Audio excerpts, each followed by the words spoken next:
संयुक्त महाराष्ट्राच्या लढ्यात हुतात्म्य पत्करलेल्या 106 जणांमध्ये 23 गिरणी कामगारांचा समावेश होता। या हुतात्मा गिरणी कामगारांच्या वारसांसाठी राज्य सरकारने 12 वर्षांपूर्वी घोडपदेव न्यू हिंद मिल येथील 23 घरे राखीव ठेवली होती। ही घरे हुतात्म्यांच्या वारसांना मोफत देण्याचा निर्णय घेण्यात आला होता।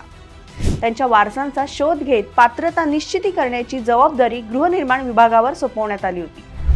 मात्र आजवर 23 पैकी केवळ 2च वारसांचा शोध लागला असून त्या घरांचे मोफत वितरण याआधीच करण्यात आले।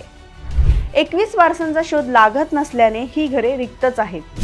ही घरे सर्वसामान्य गिरणी कामगारांना सोडतीद्वारे उपलब्ध करण्याबाबतचा प्रस्ताव 2021 मध्ये गृहनिर्माण विभागाकडे पाठवण्यात आला होता।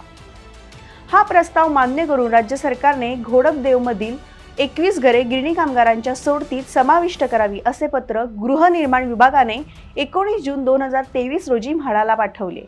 MMRDAच्या भाडे तत्वावरील गृह प्रकल्पातील 2521 घरे म्हाडाला सोडतीसाठी उपलब्ध असणार आहेत। या वर्षात 2521 कामगारांच्या घरांची सोडत मार्गी लावण्याचे मुंबई महामंडळाचे नियोजन असून याच सोडतीत एकूण 21 घरे समाविष्ट केली जातील। राज्य सरकारचा हा गिरणी कामगारांसाठी असलेला निर्णय तुम्हाला कसा वाटतो हे आम्हाला कमेंट करून नक्की कळवा।